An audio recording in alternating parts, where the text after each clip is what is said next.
Welcome everyone. আপোনালোক সকলোকে মোৰ এই পেজটোলৈ স্বাগতম জনাইছো। আজি কেইটামান অতিকৈ গুৰুত্বপূৰ্ণ প্ৰশ্ন উত্তৰ লৈ আহিছো আপোনালোকৰ মাজত। স্কিপ নকৰাকৈ ভিডিঅ'টো সম্পূৰ্ণকৈ চাব, আপোনালোকৰ পৰীক্ষাৰ কাৰণে সহায় হ'ব। আৰু আপোনালোকক এটাই অনুৰোধ, যদি ভিডিঅ'টো প্ৰথম চাইছে তেতিয়াহ'লে পেজটো ফলো কৰি ল'ব আৰু ভিডিঅ' এটা শ্বেয়াৰ কৰি দিব। সো আহক কি কোৱেশ্চন আছে আমি আলোচনা কৰোঁ।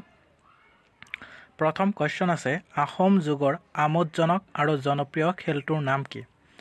আহোম যুগৰ আমোদজনক আৰু জনপ্ৰিয় খেলটোৰ নাম হ'ল হেন যুঁজ। মনত ৰাখিব, হেন যুঁজ আছিল আহোম যুগৰ আমোদজনক আৰু জনপ্ৰিয় খেল। কুৱেশ্যন নম্বৰ 2 আছে, অসমৰ পুৰণি কালৰে পৰা প্ৰচলিত এবিধ থলুৱা খেল কি?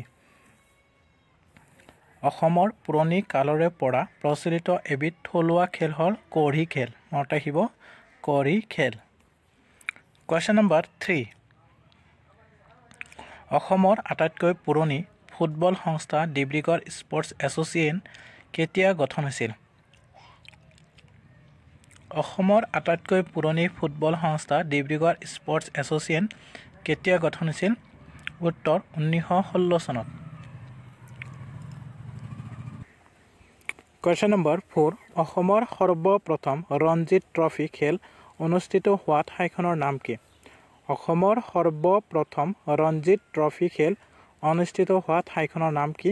উত্তৰ যোৰহাট চিনামৰাৰ জিমঘাট খেলপথাৰ আছিল। মনত ৰাখিব, যোৰহাট চিনামৰাৰ জিমঘাট খেলপথাৰ।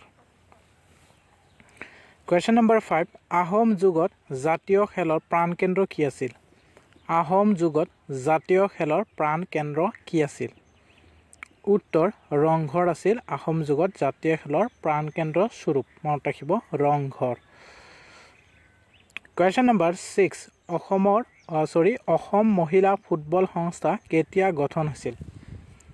অসম মহিলা ফুটবল সংস্থা কেতিয়া গঠন হৈছিল? উত্তৰ 1985 চনত অসম মহিলা ফুটবল সংস্থা গঠন হৈছিল। মনত ৰাখিব।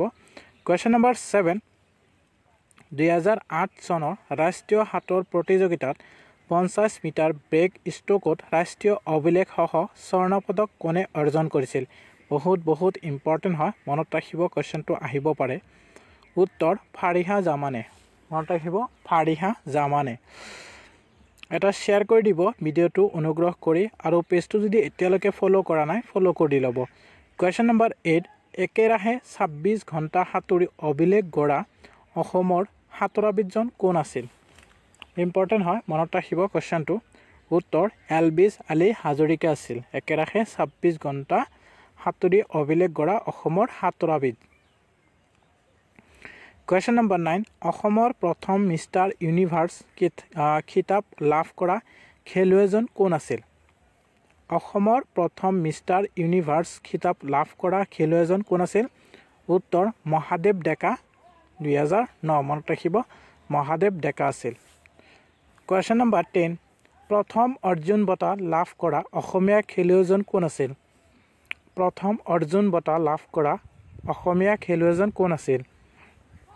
উত্তৰ ভোগেশ্বৰ বৰুৱা আছিল প্ৰথম অৰ্জুন বঁটা লাভ কৰা অসমীয়া খেলুৱৈ। মনত ৰাখিব, ভোগেশ্বৰ বৰুৱা। কুৱেশ্যন নম্বৰ 11, অৰ্জুন বঁটা বিজয়ী অসমৰ দ্বিতীয়গৰাকী খেলুৱৈ কোন আছিল? অৰ্জুন বঁটা বিজয়ী অসমৰ দ্বিতীয়গৰাকী খেলুৱৈ কোন আছিল? উত্তৰ মনালিছা বৰুৱা আছিল। মনত ৰাখিব, মনালিছা বৰুৱা অৰ্জুন বঁটা বিজয়ী অসমৰ দ্বিতীয়গৰাকী খেলুৱৈ। কুৱেশ্যন নম্বৰ 12, অলিম্পিক খেলত অংশগ্ৰহণ কৰা প্ৰথম অসমীয়া কোন আছিল?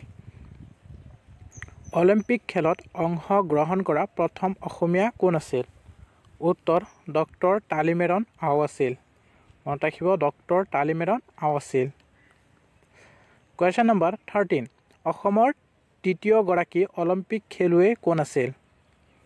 অসমৰ দ্বিতীয়গৰাকী অলিম্পিক খেলুৱৈ কোন আছিল? উত্তৰ দীপাংকৰ ভট্টাচাৰ্য আছিল। মনত ৰাখিব, দীপাংকৰ ভট্টাচাৰ্য আছিল। কুৱেশ্যন নম্বৰ 14, ভাৰত বক্সিং দলত স্থান পোৱা প্ৰথমগৰাকী অসমীয়া খেলুৱৈজন কোন আছিল? ভাৰত বক্সিং দলত স্থান পোৱা প্ৰথমগৰাকী অসমীয়া খেলুৱৈজন কোন আছিল? উত্তৰ বিতপন শইকীয়া আছিল মনত ৰাখিব বিতপন শইকীয়া আছিল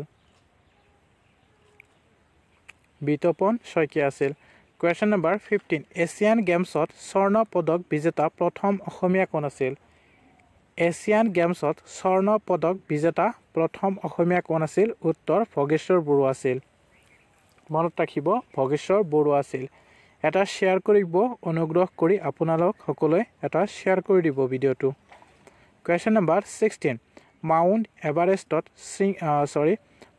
এভাৰেষ্ট শৃংগত পদাৰ্পণ কৰা প্ৰথম অসমীয়া ব্যক্তিজন কোন আছিল মাউণ্ট এভাৰেষ্ট শৃংগত পদাৰ্পণ কৰা প্ৰথম অসমীয়া ব্যক্তিজন আছিল তৰুণৰাম শইকীয়া 2013 18 মে মনত ৰাখিব তৰুণৰাম শইকীয়া আছিল Question number 17 মাউণ্ট এভাৰেষ্ট শৃংগত পদাৰ্পণ কৰা দ্বিতীয় অসমীয়া ব্যক্তিজন কোন আছিল আহিব পাৰে ইম্পৰ্টেন্ট হয় মনত ৰাখিব মাউণ্ট এভাৰেষ্ট শৃংগত পদাৰ্পণ কৰা দ্বিতীয় অসমীয়া ব্যক্তিজন কোন আছিল উত্তৰ মনীষ ডেকা 2013 24 মে মনত ৰাখিব মনীষ ডেকা Question number 18 অসমৰ দুজন ফুটবলাৰ নাম লিখা অসমৰ দুজন ফুটবলাৰ কোন কোন বা অসমৰ দুজন ফুটবলাৰ নাম কি উত্তৰ দুৰ্গা বড়ো আৰু এলেন দেউৰী আছিল অসমৰ দুজন ফুটবলাৰ মনত ৰাখিব দুৰ্গা বড়ো আৰু এলেন দেউৰী Question number 19 ৰাষ্ট্ৰীয় জুনিয়ৰ হাতৰ প্ৰতিযোগিতাত নটাকৈ স্বৰ্ণ পদক লাভ কৰা অসমীয়া খেলুৱৈজনৰ নাম কি আহিব পাৰে ইম্পৰ্টেন্ট হয় মনত ৰাখিব বিশেষকৈ 4th গ্ৰেডৰ ৰাষ্ট্ৰীয় জুনিয়ৰ হাতৰ প্ৰতিযোগিতাত নটাকৈ স্বৰ্ণ পদক লাভ কৰা অসমীয়া খেলুৱৈজন হ'ল এলবিছ আলী হাজৰিকা Question number 20 34তম ৰাষ্ট্ৰীয় ক্ৰীড়া 2011ত আৰ্চাৰী শাখাত স্বৰ্ণ পদক অৰ্জন কৰা অসমৰ খেলুৱৈগৰাকী কোন ঝাৰখণ্ডৰ আছিল মনত ৰাখিব 34তম ৰাষ্ট্ৰীয় ক্ৰীড়া 2011ত আৰ্চাৰী শাখাত স্বৰ্ণ পদক অৰ্জন কৰা অসমৰ খেলুৱৈগৰাকী কোন আছিল উত্তৰ প্ৰতিভা বড়ো মনত ৰাখিব প্ৰতিভা বড়ো ক'ত হৈছিল 34তম ঝাৰখণ্ডত হৈছিল মনত ৰাখিব সো আজি 20টা কোৱেশ্চন আলোচনা কৰিলো